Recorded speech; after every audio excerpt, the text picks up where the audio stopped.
Hello दोस्तों, जीत academy 247 में आपका स्वागत है। और आज है 31 जनवरी 2021। तो डेली करंट अफेयर्स के इस सेशन में चलिए शुरुआत करते हैं। आज के टॉप न्यूज़ कौन कौन से आए हैं जो कि सारे सरकारी जॉब्स जैसे जिसमें भी करंट अफेयर्स पूछे जाते हैं उसके लिए इंपॉर्टेंट रहने वाले, जैसे कि बैंकिंग, एसएससी, रेलवे और अदर एग्जाम्स के लिए। तो चलिए देर न करते हुए इस वीडियो को शुरू करते हैं फ्रेंड्स।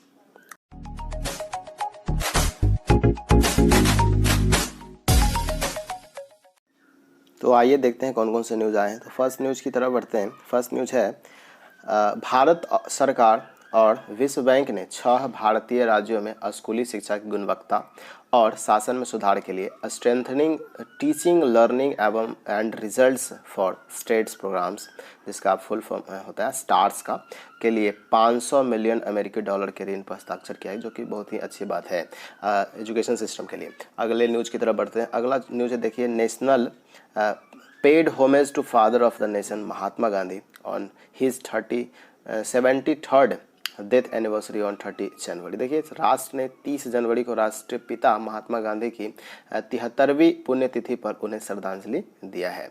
चलिए नेक्स्ट न्यूज़ की तरफ बढ़ते हैं। अगला जो न्यूज़ है इसी से रिलेटेड, देखिए, इस दिन को शहीद दिवस के रूप में भी मनाया जाता है दोस्तों। और इस दिन 1948 में उनकी हत्या कर दिया गया था। 30 जनवरी 1948 को नाथूराम गोडसे जी ने किया था। फिल्म डिवीज़न राष्ट्रपिता महात्मा गांधी के लिए गांधी रीडिस्कवर्ड की स्क्रीनिंग के जरिए श्रद्धांजलि दे रही है।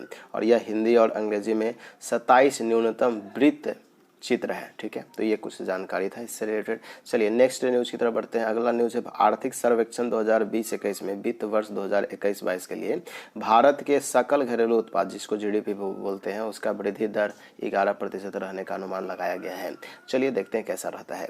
अगले न्यूज़ की तरफ बढ़ते हैं। अगला जो न्यूज़ है इसी से रिलेटेड, देखिए, आर्थिक सर्वेक्षण 2020-21 वित्त मंत्री निर्मला सीतारमण द्वारा 29 जनवरी को लोकसभा में पेश किया गया। और चालू वित्त वर्ष के लिए जीडीपी में 7.7% की कमी का अनुमान रहा है। मेगा टीकाकरण ड्राइव भी आकार की रिकवरी का समर्थन करता है। और सर्वेक्षण में यह भी बताया गया है कि कृषि क्षेत्र इन कठिन समय के दौरान भी विकास के क्षेत्र में सिल्वर लाइनिंग बना हुआ है। तो चलिए इससे कुछ जुड़ी हुई जानकारी थी। अगले न्यूज़ की तरफ बढ़ते हैं। अगला न्यूज़ है L&D कंस्ट्रक्शन के हैवी सिविल इंफ्रास्ट्रक्चर ने मुंबई और अहमदाबाद के बीच प्रस्तावित बुलेट ट्रेन परियोजना के लिए 28 स्टील पुलों के निर्माण का 2500 करोड़ रुपये का अनुबंधन हासिल किया है। चलिए नेक्स्ट न्यूज़ की तरफ बढ़ चलते हैं। अगला जो न्यूज़ है राष्ट्रपति रामनाथ कोविंद ने पल्स पोलियो कार्यक्रम 2021 का पहला दौर शुरू कर दिया है। नेक्स्ट न्यूज़ है इसी से रिलेटेड, देखिए, 30 जनवरी को इस अवसर पर प्रथम महिला सविता कोविंद, स्वास्थ्य मंत्री डॉक्टर हर्षवर्धन और स्वास्थ्य राज्य मंत्री अश्विनी कुमार चौबे उपस्थित थे। और 31 जनवरी को पोलियो टीकाकरण दिवस, जिसे राष्ट्रीय टीकाकरण दिवस या पोलियो रविवार के रूप में मनाया जाता है। अगले न्यूज़ की तरफ बढ़ते हैं। अगला जो न्यूज़ है, देखिए, न्यूज़ क्या है, गृह मंत्री अमित शाह की अध्यक्षता में उच्च स्तरीय समिति ने असम, अरुणाचल, ओडिशा, तेलंगाना और उत्तर प्रदेश को राष्ट्रीय आपदा प्रक्रिया कोष के तहत 1751 करोड़ रुपए से अधिक की अतिरिक्त केंद्रीय सहायता को मंजूरी दी है, जो कि बाढ़ या तो भूखलन या तो ओलावृष्टि से प्रभावित लोग हैं। तो ये बहुत ही अच्छा एक पहल है गवर्नमेंट के द्वारा। चलिए अगले न्यूज़ की तरफ बढ़ते हैं। इसी के अलावा देखिए, इसी में क्या है कि इसके अलावा वित्त वर्ष 2020-21 के दौरान अब तक केंद्र सरकार ने राज्य आपदा प्रतिक्रिया कोष SDRF से 28 राज्यों को 19,036 करोड़ रुपए और NDRF से 11 राज्यों को 4,409 करोड़ रुपए से भी अधिक जारी किए हैं, जो कि एक अच्छी पहल है। अगले न्यूज़ की तरफ बढ़ते हैं। अगला न्यूज़ है दोस्तों, राष्ट्रीय स्वास्थ्य प्राधिकरण ने RS शर्मा को अपनी स्वास्थ्य बीमा योजना आयुष्मान का प्रमुख नियुक्त किया गया। तो इनका नाम इम्पोर्टेंट बन जाता है। अगले न्यूज़ है, देश के सबसे बड़े क्रेडिट कार्ड जारीकर्ता जो है SBI कार्ड में राम मोहन राव अमारा में एक नए प्रबंधन निदेशक और CEO हैं।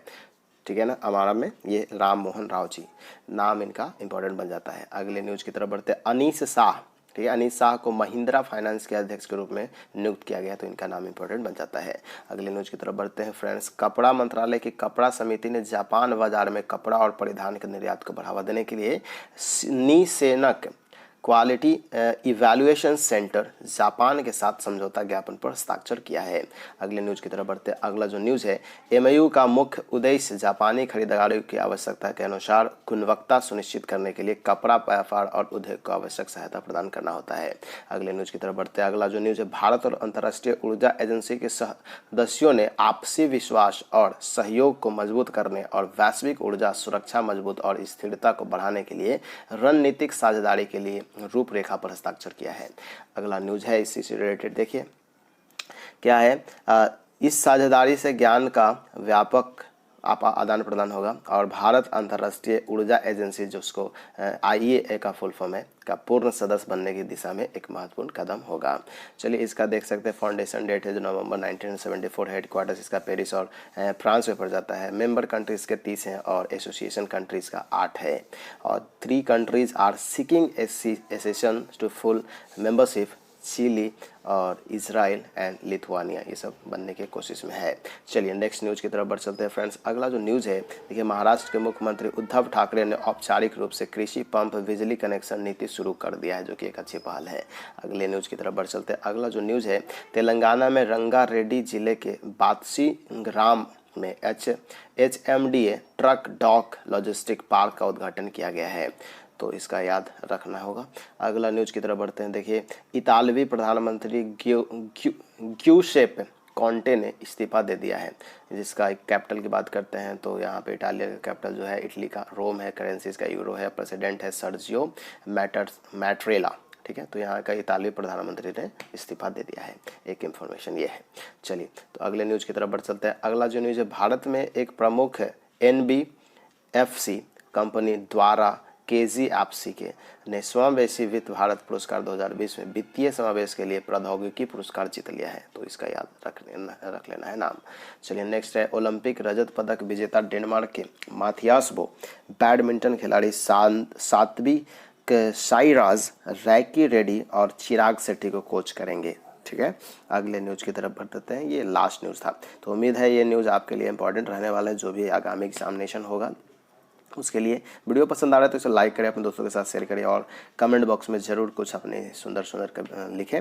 और यदि हमारे चैनल पे आज पहली बार आया ना, तो चैनल को सब्सक्राइब करके बेल आइकन को दबा दें। चलिए मिलते हैं अगले अपडेट्स में, तब तक के लिए good bye, take care, thanks a lot, Jai Hind, जय भारत।